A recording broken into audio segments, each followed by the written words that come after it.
for the first maybe 100 episodes, you could feel there was a real focus on uncovering truth that's been hidden and covered up, right? And it was about who did it, why they did it, how they did it. And that's important because we need to know, right? When you know when someone in your life does something that makes you feel uncomfortable, that makes you feel unheard, unseen, you want to understand why they did it. You want to understand how they did it, right? That's natural. And ultimately, that was what the first phase of the story of creation was doing, is it was helping you understand the story of the conditioning. Because when we understand how it unfolded, we empower ourselves to be able to move forward. You see? And it's really interesting to me because before we started the series and I was sharing it with some people, they heard about it and they were really curious. And what's interesting is a lot of people only want to participate if there's flash and there's really exciting things like we're going to fly and then we're going to do this and but it's understanding, like we're going to fly, we're going to do healing, we're going to do all these really crazy cool things, but they don't want to do the things that don't feel good. They don't want to do the things that uncover our perceived weaknesses or our perceived, our angers and our frustrations and our fears. You see, and I've been doing this work for well over 20 years. And the greatest breakthroughs come when people are actually willing to do the things they don't want to do. I remember years ago when I was teaching yoga, and a friend of mine had called me up and we were chatting, and she's like, "Oh, I don't like yoga. I don't get enough of a workout." And I said to her, "Okay, the next time," I said, "try it one more time. But the next time when you go, listen to what the teacher's saying." Because the person that I was talking to had an aerobic background. So she was very much into the motions of the body that the person was doing. So she was imitating what the movements of the person at the head of the class, the teacher.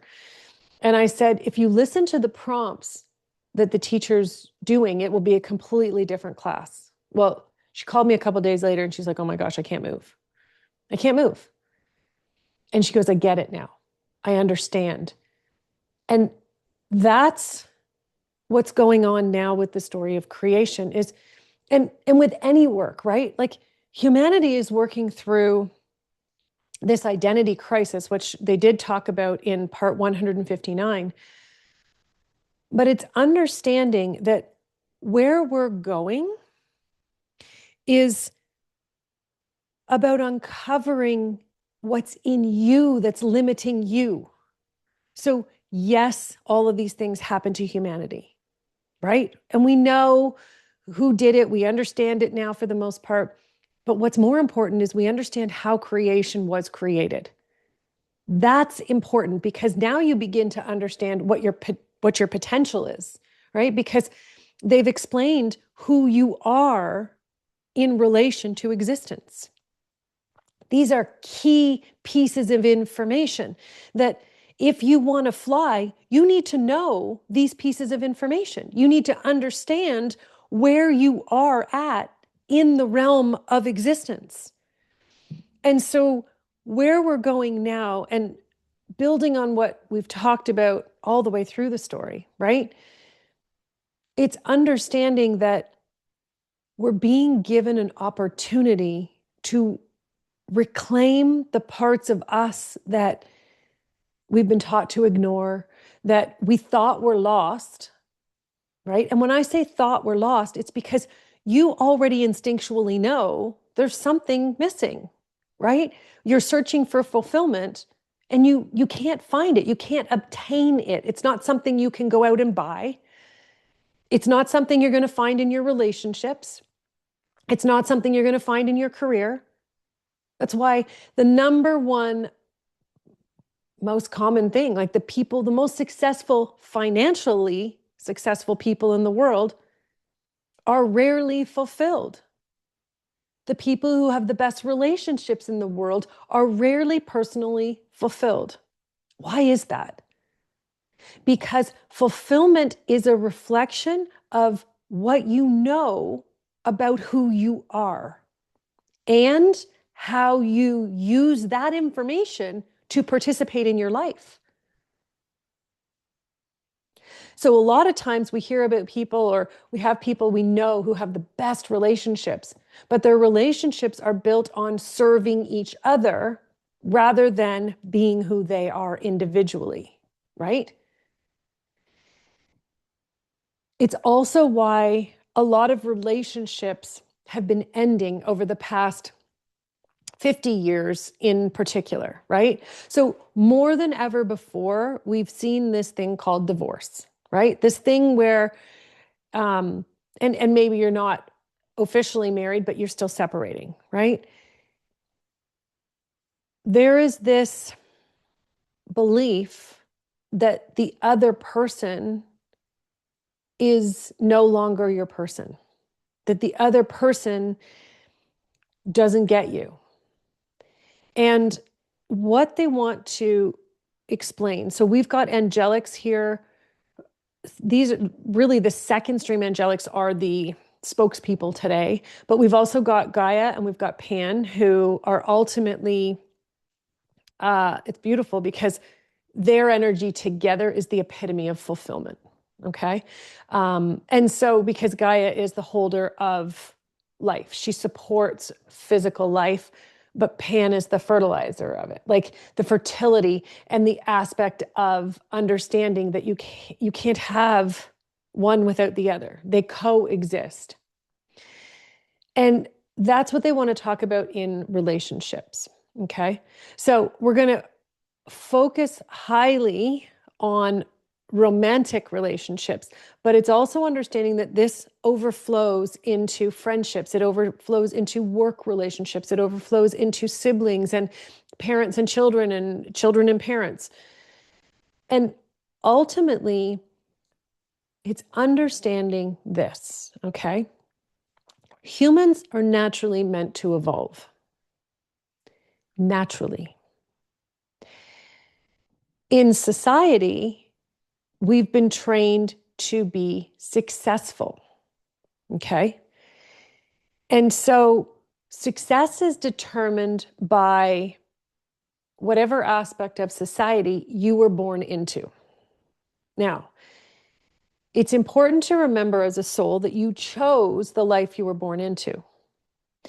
You chose your parents, you chose all the aspects, you chose, your race, your gender, you name it, like your spiritual beliefs, you knew what you were coming into.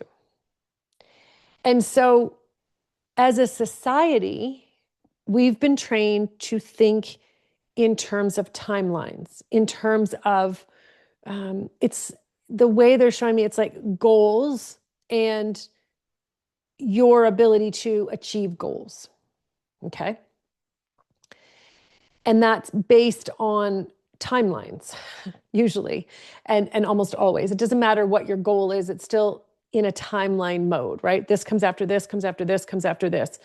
And so what happens is when you start to awaken, okay? When you start to, and when I'm saying awaken, what I'm referring to is remembering your natural state of being. So remembering who you truly are.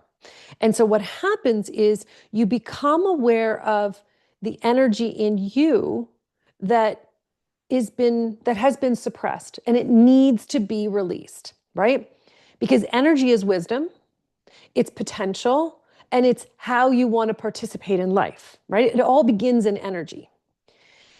And so what happens inside of our relationships is we begin to get really uncomfortable because people, humans, have been trained to judge, particularly as it relates to society, who you are, where you're at, and how you're participating in society as a whole, okay?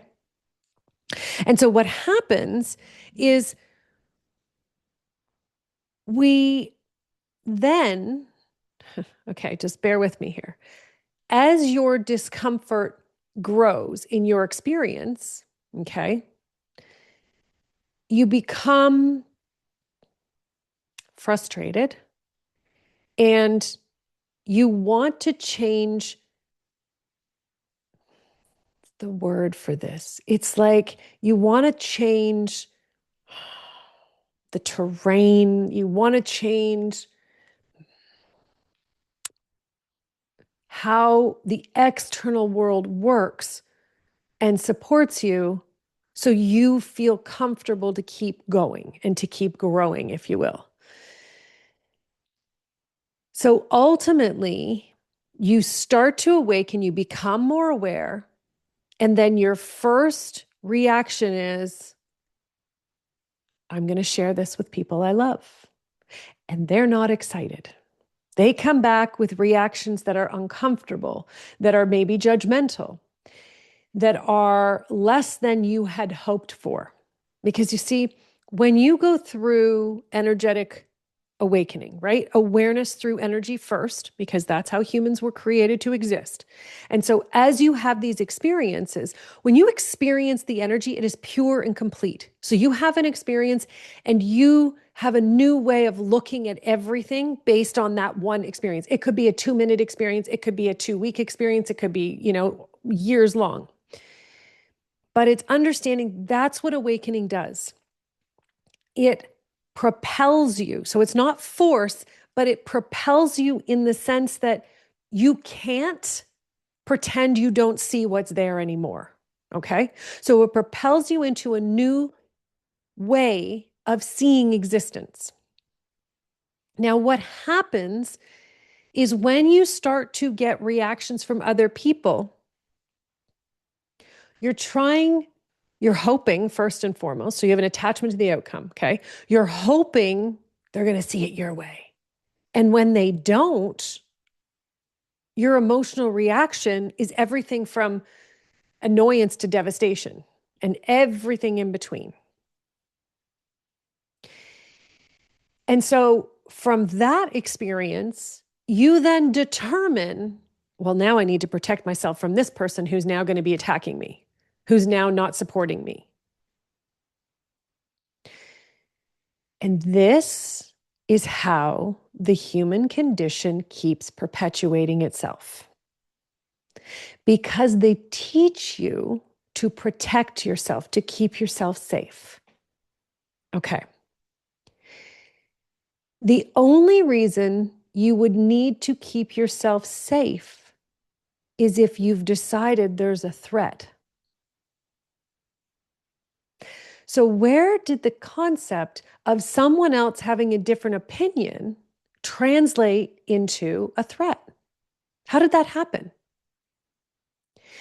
And the reality is, it happened through conditioning, right?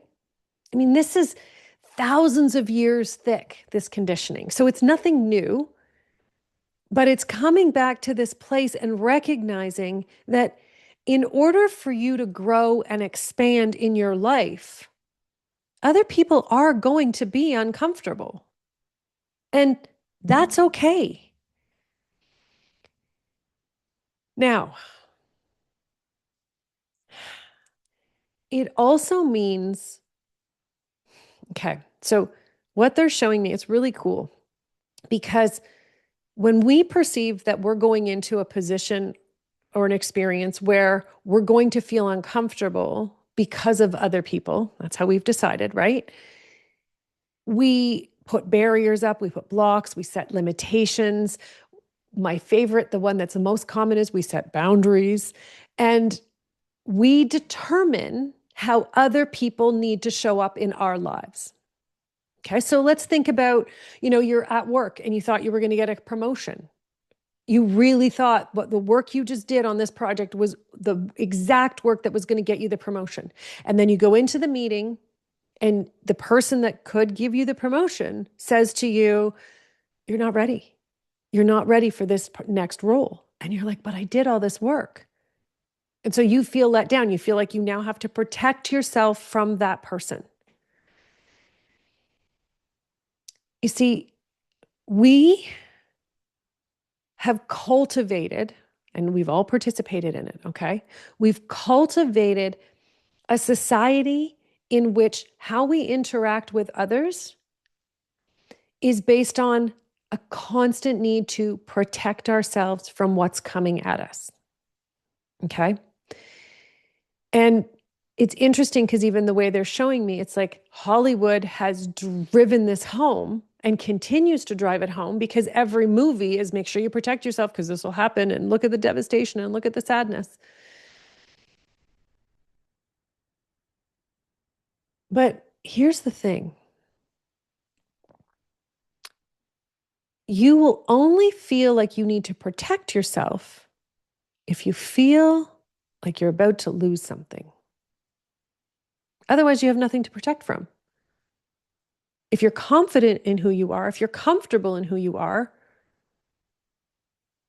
and you allow yourself to have conversations based in truth, there's no protection needed. Period. People can have their experiences, have their opinions, have their perspectives. So you can go into that meeting, receive valuable insight into what they're looking for in order for you to reach that role that you actually want. But instead, you come out of it and you're like, oh, I didn't really want that role anyways, because clearly this organization is not aligned with who I am. It's the same thing we do in our personal romantic relationships. Doesn't get me anymore. She doesn't understand. They're not supporting me. And we wait. We wait for the other person to get it first. Sit there, your arms crossed energetically, even if you're not doing it, and you're just judging everything the other person is doing, waiting for them to get it. So I'm going to ask you something. Have you ever gotten something after someone judged you?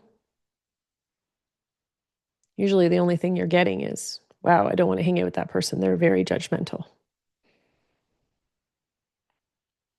Because not very many people want to be like, oh, you're judging me. I just love you so much. No, it's not who we are. Who we are human beings who feel deeply. And honestly, we're all sick and tired of being taken advantage of. We're sick and tired of being treated like who we are doesn't matter and how we feel doesn't matter. But we have to be sick and tired of our own behavior so we can start to change it. And instead of needing to protect yourself from someone else's judgment, it's recognizing they're only judging you because they don't feel heard. They don't feel seen, and they don't feel like they understand what you're doing and where you're going through, where you're going. So they begin to get fearful that they're going to lose you. So they start to judge. You see, the thing we're protecting ourselves from, we're actually creating over and over and over again. And so what they're saying is relationships between human beings are and have always been meant to be interdimensional.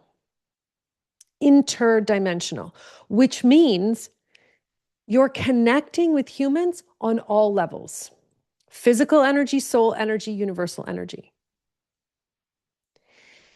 And right now, we can't do that all the way at this point until we begin to remember who we are. So if you start to remember and then you get angry at other people because they don't understand what you're going through, and you get frustrated with them and you don't feel heard by them, then you're not participating in the evolution of the relationship. You're not.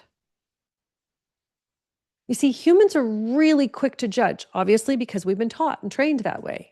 Why? Because it's much better, right? Society succeeds when humans are not happy, when humans are not fulfilled, when humans are scared, when humans are attacking each other. We're not focused.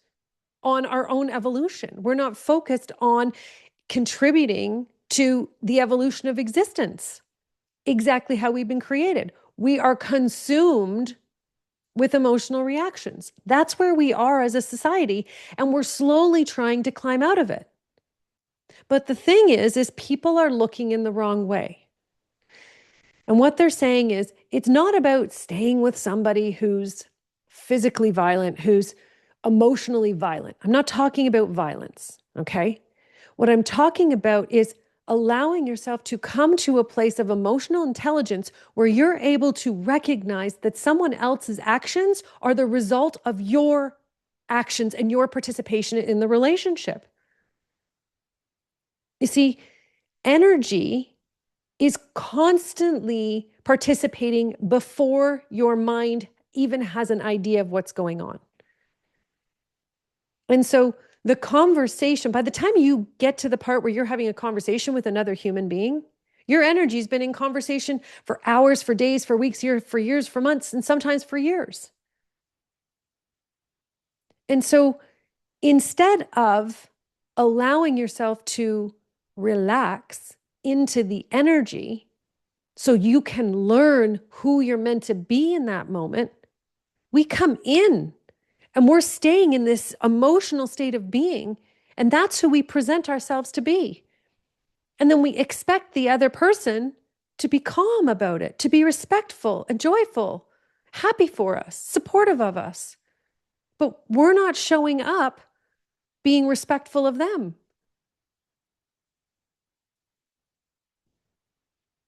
This is what needs to change across the board for humanity to thrive once again. You know, it's interesting because they're showing me, like humans taking off and flying. You can't take off if you haven't cultivated your relationship with yourself, right? It's not a sport. It's not something you can learn. It's who you are, and you have to uncover it. And it's underneath the layers of deception that you're using against yourself. Now, we've been talking a lot about this because I'm thick in the initiation, which is a program that I'm working with a lot of people right now. And so we're thick in the energy of identity. So because I've been there for the last 4 days, I'm still in that frequency and vibration. And that program is designed to bring your challenges and put them right in your face so you see them. So this is a little bit harsher than a usual story of creation episode. But it's also timely with where we are as a human race. It's not about harshness. It feels harsh because we haven't wanted to look at it yet. Okay? So the next time you feel like someone in your space is being harsh with you, okay? They want you to look at your life and your existence and your connection with this person through the universal perspective. And the universal perspective is this person is in your life for a reason. Doesn't matter where in your life they are, but they're there for a reason. And they have something to offer you. It's not for them to tell you what they have to offer you. It's for you to allow yourself to understand the bigger picture of what's actually going on. And that's the piece we miss over and over and over again because we're too consumed, and that is the word, we're consumed with our emotional reactions to our current state of being and their current state of being. And that's what they mean. Your mind, from the conditioning, has no capacity, zero, to hold space for you to become who you're meant to be or for the other person involved in the conversation, in the connection, to become who they're meant to be. And yet, energetically, you hold all the potential. You're just not using it. You're shutting it down. You're pretending it's not there. So then what happens is you become more emotional, and then you get more upset. You see, the more emotional, when you go into that state where your emotions start to get more aggravated in whichever way, that's when you need to go, there is a bigger picture here that I can't see. But most people don't do that. They go into this, oh my gosh, this is so uncomfortable. This person just doesn't get it, doesn't get me. But really, it's you. It's you not stopping long enough to see the bigger picture. The key of all of this is to understand that what you're seeing is going to be about you. That's how you know you've hit universal awareness. That's how you know you've hit soul awareness. If you're still going through it, looking at who that person needs to be, what that person is doing to you, you're still in conditioning. You haven't transcended the conditioning to get to that higher level of awareness. You see, that's the next level of awakening, if you will, is being able to become an emotionally intelligent human being. Emotional intelligence is about your ability to recognize you're having an emotional experience, reaction when you're having it, and then being able to feel underneath the emotional response to what's really going on. Most people can't do it. All they do is they focus on the emotion, and they get more angry, and they get more frustrated, and they get more annoyed or scared or whatever it is they've decided that emotion is. And they're like, ah. And then what's our first instinct that we've been trained? Every human on the planet has been trained to do this, is attack the other person. See what they're doing wrong. Tell them what they're doing wrong. Well, that's going to feel great. We don't want to see ourselves, because we've been trained to think everything's being judged. So if we see it in ourselves, now there's something wrong with us, and we get frustrated with that too. But what if looking at who you are and who you're being, what if that's actually a rite of passage through this awakening journey? What if that's how your soul communicates with you? Actually triggers these massive emotional reactions so you can see more truth. But you keep holding yourself in this position of, well, that person doesn't get it. This person doesn't get it. But what if you could allow yourself to surrender? Surrender to the truth that what's really going on is so much bigger than just your relationship with this other person and the experience that your emotions are telling you that you're having. What if this other person is giving you the opportunity to remember more of who you are and what you're meant to be doing in the world? And what if you could be grateful for that experience instead of being angry and frustrated and judgmental? And what if you could recognize that their judgment is because they just haven't felt it in themselves yet? And that you don't feel bad for them, and you don't feel judgment that they need to hurry up and get it, because you have full faith in them. You know they'll get it because they're strong, and they're kind, and they're smart, and they're courageous, and they have the potential. What if you could hold space for them like the universe holds space for you? How would that change your experience in that relationship? Because most people instantly go, well, they're just going to tear me apart because I'll be too vulnerable. and I'll be susceptible to all their judgment now. But is that even true? Because you holding space for someone else from a universal perspective, okay? Zero attachment to the outcome means that that person can have their emotional reactions, and you over here in emotional intelligence, you can watch it unfold with awe, with respect. You don't need it to change. You don't need them to be anywhere other than they are. You can just be like, I get it. It hit me like a brick too. Have every feeling you need to, because I know that those feelings are going to lead you back to what you need to know.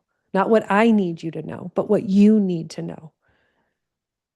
When was the last time you did that for someone else?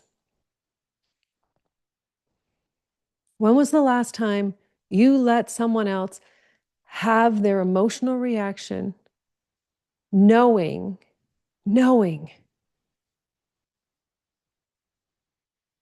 it was happening so that they could become more of who they are? That you didn't take it personally, that you reveled in the joy of their becoming. That's what this is about today. It's time for you to learn how to hold space for other people. We've heard those words for decades. I'm holding space for you. I'm holding space for you. Holding space means you're allowing the wisdom of the energetic experience that's been going on for much longer than your mind has allowed it to become aware of, but you're going to choose to participate in that story, that experience. And you're going to let it show up. Zero judgment, zero expectation, full participation. That's how I do the story of creation every week, every episode. I show up. The energy is going to tell us what we need to know. It's live, it's unscripted, it's unedited, unless there's a little cough. But for the most part, it's all unedited. Why? Because the universe and the energy has a power that I can't duplicate. It's not my job to duplicate it. It's my job to hold it steady so that you can actually feel it for yourself. Bring it into your home, into your space, into your physical body, so that it triggers those emotional reactions that it's meant to. Why? Because in that experience, you become more of who you are. There's a lot of people who it triggers and they're angry. You can look at the comments on all social media. But I understand that those comments are part of their journey and their awakening.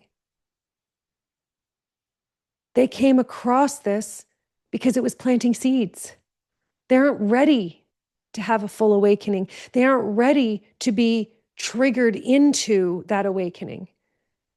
And then there are those who show up and they're here every week, every call. And not only that, they've joined the private community. They're here, they're asking questions in the conversation after because they are ready. You see, and the reality is humanity, it's like a fan, right? We're all at different degrees of where we're participating in each aspect. Does it mean that the people who aren't here aren't awakening? No, they're awakening in other ways that they're meant to. But they're honoring whatever it is that they need to honor. And if they're angry over here, that's okay. Let them be angry over here, because somewhere, someone is going to hold space for them. And you know how many times people have started interacting with me really meanly, really aggressively, to then do a complete 360, not even a 180, to go, oh my gosh, I didn't get it, but now I do. It's not me they're getting, it's them they're getting. And I just continued to hold space. That's what you're learning how to do. Emotional intelligence is about learning how to hold space for yourself to evolve. Because you know what happens when you hold space for yourself? Then you can begin to do it for others. You can't do it for everybody else if you haven't been doing it for yourself. And holding space for you is not about self-care and going to the spa and getting your nails done and having a massage. That is not self-care. Self-care is being able to respect the human being that you are, allow yourself to have the emotional reactions and to have the intelligence to extract the wisdom from those experiences. That's holding space for yourself. You don't have to think hard. It's not I need to figure this out. It's not oh my gosh, I got this from my childhood and my mother did this and my father did this and, my babysitter did this. It's not about that. It's not hard. You don't have to analyze. You don't have to relive. What happens is in the moment of your experience, your emotional reaction comes up. Your job is to recognize you're having an emotional reaction. Not get in the emotional reaction and then go, oh, I'm so scared, I'm so scared, I'm so scared. Or I'm so angry, I'm so angry, I'm so angry. And then call the person who's going to keep you angry or keep you scared or whatever it is. They're going to be sympathetic to where you are. You don't want sympathy. It's not what we're here for. We're here for truth. And truth says, why are you so angry? Why are you so scared? And this is why most people don't go that far. Because they don't actually want to answer the question. Why are you so scared? Why are you so angry? Because it means you have to look at a part of who you've been being you can't be anymore. It means you have to participate in life differently. And that's scary. It's overwhelming. But it's scary and overwhelming when we tell ourselves, I'm not ready. I can't do this. I'm not strong enough. I don't have enough money. I don't have enough time. But it's coming back to the truth over and over and over again. You need to remind yourself, if it's happening in your space, if it's happening to you, around you, for you, it's because you are ready. And the universe knows where the time or the money or the resources are going to come from. You have to stop doubting you, because then you're going to learn how to stop doubting the people in your relationships. You see, your relationships are a reflection of your relationship with yourself.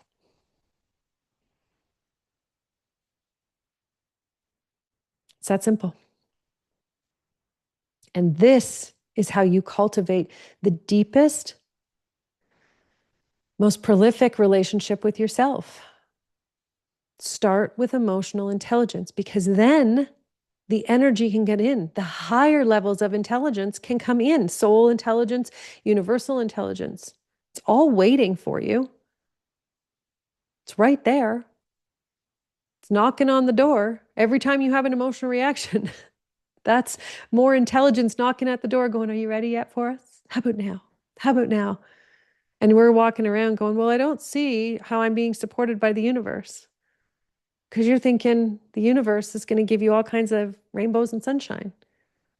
Well, you get the rainbows and sunshine every time you answer the door when you're like, who the heck is here? Why are you showing up that way? It's allowing your mind to realize that all these things that you're perceiving as threats, they're not threats. It's the universe reaching out saying, look at this. Look who you are here. Look at your potential here. Oh my gosh. And there's another opportunity over here. And you're perceiving it all as threats. So this week, give it a shot. See if you can pull back in your conversations and your interactions with other humans and all the relationships you have.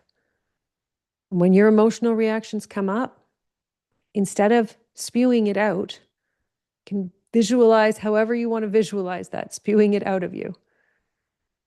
That you pull back and you go, why? Why am I angry? Why am I sad? Why do I feel hurt? Why do I feel not seen? And look at what you are doing. You have to do this without judgment. We've talked about judgment so much throughout the story of creation. This is not about judging yourself. It is about researching. Okay, so think about it as you are a universal explorer. This is how I've done it for 20 years. You're a universal explorer and you are researching to get evidence to understand how this aspect of existence exists and functions. Because you know and understand that it's not in alignment with existence itself. And there needs to be a shift, and you don't know what it is. Go in with curiosity. Go in with the intention to be open to whatever you're going to find there. Stop being scared of what you're going to find. That's the only reason you judge, is because you're scared of what you're going to find. You don't think you're capable enough or strong enough to deal with it. So instead, you justify why you're going to push every one or every aspect of your relationships away. Stop doing that. Come back. Come back to your natural state of being, which is allowing yourself to have the higher perspective of every experience you have. You're not higher and mightier than anyone else. You're choosing to participate in your natural state of being, which means you're giving others the opportunity to participate with you in that way. This is where we got to go. This is where we got to go next. You want to fly? You want to do all the cool things, because there are some incredible things coming from here. Some major healing events and experiences that are they're incredible. But you have to cultivate an awareness of yourself first so that you can actually go deeper into what the universal beings are offering. If we really want to make it through this evolution of human existence, where we come back to our natural state of being, we have to be aware of what we're doing and how we're participating. This is the next step. Let me know how you're doing. Let me know what this triggered. And ultimately, let me know what it freed inside of you. Thank you for watching. I'm Michelle Vickers. This is the Authentic Human Podcast, and I'll see you next time. Bye for now.